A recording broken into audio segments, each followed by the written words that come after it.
السلام عليكم ورحمة الله وبركاته. أسعد الله أوقاتكم ونيف. السيد آية الله العظمى ياسر أبو هلالة والسيد آية الله العظمى جمال ريان، ولحقهم السيد آية الله العظمى نزيه الأحدب، مذيعي قناة الجزيرة الثلاثي المرح. يعشقون، عم يعلنون، عم يحاولون يتباهون بعشقهم للفرس المجوس. السيد ياسر أبو هلالة البارح يغرد تغريدة على تويتر، يقول السيد ياسر أبي هلالة آية الله العظمى، السيد ياسر أبي هلالة اللي كان مدير لقناة الجزيرة، مع كل أسف والله أنه هذا يكون مدير لقناة بحجم قناة الجزيرة. يقول الطائف السني، لطفا من فضلكم ختيرنا الطائف السني صورة منعكسة للطائف الشيعي. عندما ضربت إسرائيل المفاعل النووي العراقي لم يصدق أن صدام عدو لإسرائيل، هذا يقصد على الطائف الشيعي. وعندما ضرب إسرائيل بالصواريخ لم يصدق أيضا.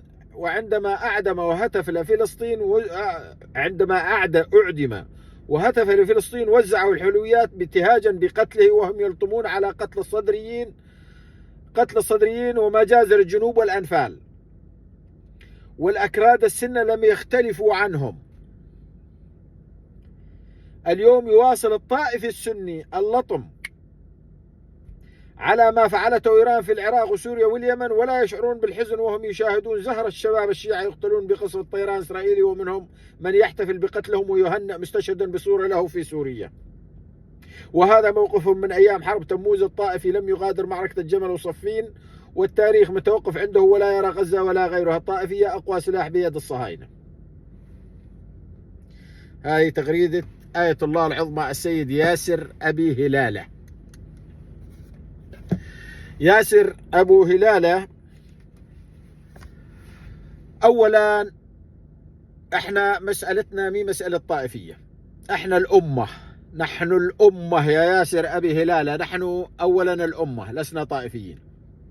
اثنين، أنت تعرف تمام المعرفة أنه السني ليس طائفي. إذا كان هناك جاهل وبدك تحسبه على السنة، أو جاهل ما يعرف، أو جاهل ما يعرف ينطق يعرف ما هي المجازر التي ترتكب منا بحقنا، أو شو هي هدفها بالأساس. هدفها أصلا مو طائفي، هو هدفها قومي.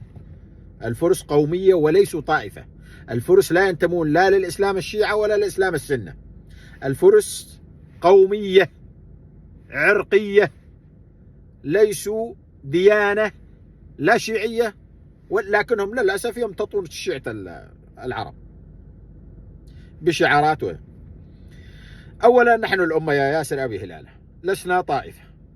اثنين، لا السوري ولا اليمني ولا العراقي ولا الأحوازي ولا اليمني، الخمس دول التي تحتلها إيران لم يذهب منها لا مقاتل رسمي ولا مقاتل تحت أي، حتى داعش التي توصف بأنها سنية ودولة الخرافة والإسلام وما تتبدد وتتقلص وما أعرف إيش، حتى داعش هي صناعة المخابرات الأمريكية والإيرانية والصهيونية، حتى لقتل أهل السنة. هل رأيت داعش قتلت من الطوائف الأخرى بكثرة ما قتلوا من السنة؟ هل مشروع داعش خدم السنة أم خدم أعداء السنة؟ أنت استخلص النتيجة مشان يطلع معك داعش تعمل لصالح من؟ إلا العرق الوحيد الذي فتح له الطريق لتتم ارتكاب مجازر بحقه في العراق هم الأخوان اليزيديين. طبعا هذا متعمد، مخابرات أمريكية متعمد، حتى البيشمركة بشمال العراق اجتهم أوامر بالانسحاب وفتح الطريق باتجاه جبال سنجار، وهذا أهل سنجار أغلبهم يعرفون هاي الحقيقة. حتى البيشمركة اجتهم اوامر بالانسحاب، حواجز وفتح الطريق لداعش لتدخل الى جبل سنجار لترتكب المجازر بحق اهلنا واخواننا اليزيدية في جبل سنجار. كثير من اليزيدية يعرفون هذه الحقيقة، لكنهم منهم من لا يجرؤ على القول، ومنهم من قال وتحدث وصرح بهذا الكلام. أما مشروع داعش هو لقتل أهل السنة وتهجيرهم وفتح الطريق من الفرس المجوس من وكر الإرهاب والنجاسة في قم إلى أن تصل إلى البحر المتوسط وراء لبنان بيروت. هذا مشروع واضح. يعني إذا أنت يا ياسر السيد ياسر ما شفت هذا المشروع، احنا شفناه. احنا لم نذهب إلى إيران نقاتل في إيران، لا في قم ولا في إيران ولا في طهران ولا في مكان ذهب جندي سني يقاتل هناك إيران. لم يذهب منا جندي سني يقاتل ميليشيا حزب الله في وكره في الضاحية الجنوبية. لم يذهب منا مقاتل سني لقتل الفرس أو الفرس في جنوب العراق أو في العراق أو في بغداد حتى. لم يذهب أي مقاتل أبدا. ولم يقوم أي حاكم من حكام الدول العربية، أي قذر منهم حاكم، لم يقم ولا حاكم عربي يا ياسر أبي هلال، وأنت تعرف هذه الحقيقة، أن يجرؤ أن يزعزع أمن واستقرار هذا الكيان اللي لا يقل إجراما وخسة ونذالة وقذارة وحقد وإجرام عن الصهاينة. هذا الكيان كيان الفرس المجوس. بدك تقول لي ميز لي بين الصهاينة وبين الفرس، أقول لك الصهاينة أقل إجراما من الفرس. إذا كان الصهاينة يقتلون بالآلاف أو مئات الآلاف حتى من الفلسطينيين وهم يحتلون جزء من فلسطين، فإيران قتلت الملايين من السنة بالتعاون مع أمريكا والغرب. إيران أرسلت ميليشياتها وقتلتها وإجرامها وقذرينها، أرسلتهم إلى من؟ إلى العراق، وارتكبت مذابح في العراق، مذابح ارتكبت، وهجرت مدن بحالها. جرف الصخر، طالبهم قل لأصدقائك الفرس يرجعون أهل جرف الصخر على مكانهم على بيوتهم. كفى. ارتكبت مجازر في العراق وجرائم أخلاقية وجرائم بشعة.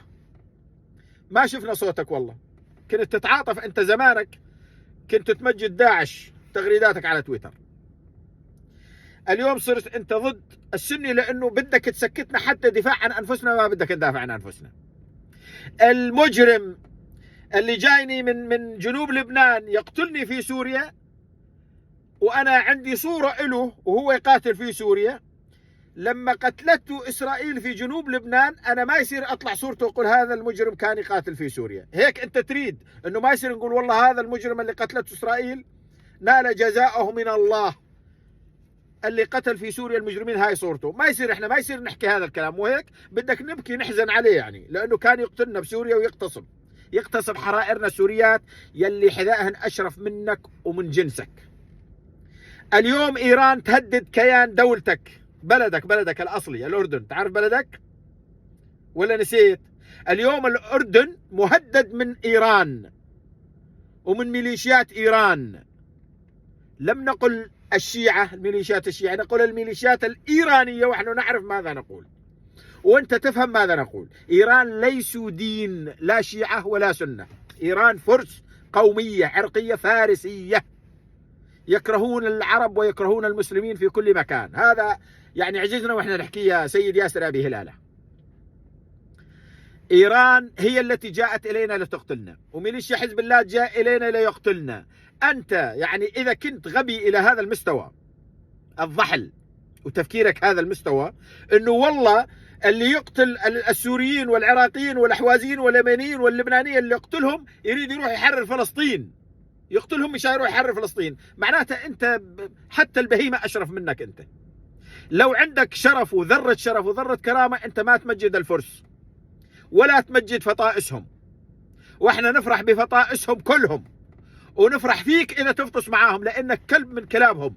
قلمك مأجور، وقلم جمال ريان، وقلم نزيه الأحدب لحقكم، وقبلكم عبد الباري دولار أو تومان، كلكم أقلامكم أقلام مأجورة. أنتم من يقتل العراقي والسوري اليمني واللبناني، من يقتلهم لا يهمه أن يحرر فلسطين، ولا القدس، والقدس بكتبهم أنت تعرفها أنه ما في قدس، راحت صعدت للسماء. السلام عليكم ورحمة الله وبركاته.